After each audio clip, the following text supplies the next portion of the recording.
Grace and the Lore of the Fairies. Once there was a young woman named Grace, and if you think you have heard this name before, you are quite right. For Grace is not always a name given at a christening. Sometimes it is a name a person earns, slowly, the way a river earns its banks, by flowing faithfully through every kind of weather the world sees fit to send. She lived in a small cabin in the Ozark Hills of Missouri, where the oaks were very old and the creek called Little Sugar ran cold and clear over smooth limestone. And the year was 1904, which matters less than the fact that Grace herself was 31, and alone, and had been alone long enough to understand the particular sound a house makes when no one else lives in it. Her mother had died 4 years before, so gently that the morning birds outside the window didn't even know to stop singing. Her father had loved his wife so completely that when she went, he went after her in spirit, though his body remained behind for 4 more years, sitting in its chair by the fire, looking at something no one else could see. The doctor, who was an honest man, had said it was old age that finally took him, but he'd also said quietly that there are wounds a doctor's bag cannot reach, and a broken heart is chief among them. Before he closed his eyes for the last time, Thomas had held his daughter's hand and told her he was sorry to leave her alone. Grace had told him not to be sorry. It was what you told people you loved, whether it was true or not, and the kindness of it was true enough. So now she was alone, which is not the same as being helpless, and this is where our story truly begins. For Grace was not helpless at all. She carried a crutch her father had carved from hickory, and she carried something else besides, something invisible and far more valuable. When she was a little girl of 7, a fairy no bigger than your hand had appeared to her by the creek one August evening, and her name was Dewberry, and she had poured into that small girl's ears the secret language of the forest, the wisdom of roots and bark and berry and bloom, the knowledge of which living things could heal and which could harm, and where water ran clean beneath the earth, and how to read the weather in the behavior of the birds. It was old knowledge, older than any village, and Dewberry had given it as freely as the sun gives light, because Grace's heart was gentle and her need was real. What is more, Grace had used it. That is the plain truth of the matter, and it deserves to be said plainly. She had survived on it. Through lean winters, when the garden failed, she had known what roots to dig. When her father's joints swelled with age and her mother's chest rattled with the cold, she had known which barks to steep and which mosses to press against a fever. When an ice storm had caught her alone on the hillside one terrible March afternoon, she had known which shelter to seek and how to keep her blood moving until the storm relented. The knowledge had been, in every season of her difficult life, the difference between managing and not managing, and she had never once told a soul where it came from, because some gifts are sacred and Grace understood sacred things. Now there is something you must know about fairy wisdom. It is not freely given by nature. It belongs, as a river belongs to its valley, to fairy kind alone. And there are laws among fairies as there are laws among people, and these laws are very old and very serious, and breaking them is not a small matter. It was on a cold October evening, with winter already sharpening its edge along the creek, that Grace heard a sound she hadn't heard since she was young, the high, thin note of Dewberry's voice. And it was not the voice of a creature at peace. She found the fairy beneath a shelf of limestone at the water's edge, her lace wings pressed flat, her flower-petal dress torn, her light flickering the way a candle flickers when a door has opened somewhere in the house.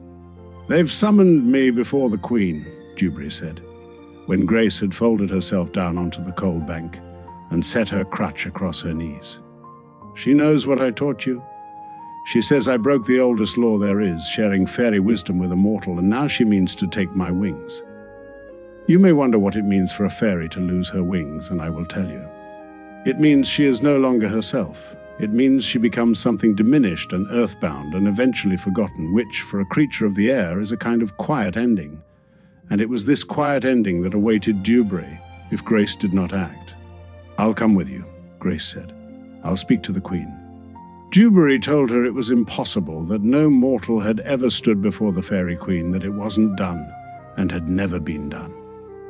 Grace listened to all of this patiently, and then she said that most necessary things were considered impossible until the moment they weren't, and she meant it. And Dewberry, who had known her for 24 years, did not argue further. The queen held her court in the limestone cave where long ago a small girl on a hickory crutch had gathered a healing flower by lantern light.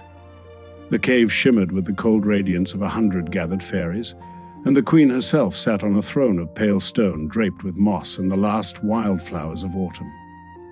She was tall for a fairy, which is to say she was perhaps the size of a sparrow, and her eyes were like stars seen through winter glass, very bright and very far away. Grace stood before her without bowing, not from disrespect, but because bowing on a crutch is difficult, and she had never wasted effort on ceremony when substance would serve better.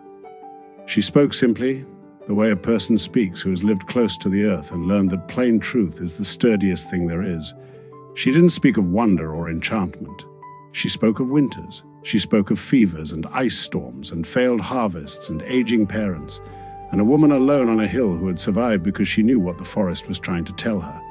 She laid each season out before the queen like stones on a table, solid and real, and she said that for 24 years she had held Dewberry's gift as carefully as her father had carved her crutch, with love and with purpose and with the full understanding that it wasn't hers to waste.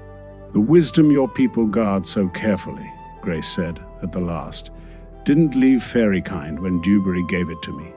It only found a larger place to live." The cave was very quiet, and the 100 gathered fairies held their lights very still. The queen looked at Dewberry, and then at Grace, and she was silent for a long time. And a long time among fairies is longer than it sounds. When she spoke, her voice was the sound the creek makes at its deepest and most deliberate. "We will not take her wings," she said. "Moreover, we will carry this with us that a mortal kept faith with what was given to her through 24 years of genuine difficulty, and asked for nothing in return, and told no one, and used it only to remain alive and to ease the people she loved. That is more than many of our own kind have done with the same gift." Grace walked home alone through the October hills, and the stars were very bright, and the creek accompanied her in the dark. She was still alone, and the cabin would still be quiet, and her mother and father would still be gone. However, she understood something on that walk, the way you sometimes understand things when you're moving through cold air with no one talking, that a life built from borrowed wisdom and hickory crutches and plain stubbornness is still a life well built. And that is really all any of us can hope to say at the end of our walking. The old oak trees along Little Sugar Creek remember all of this still. Go and ask them if you don't believe me. Moreover, do not forget to ask them about the tender bond, the friendship and love that bloomed so purely between a young woman named Grace and a small, shimmering fairy who went by the name of Dewberry.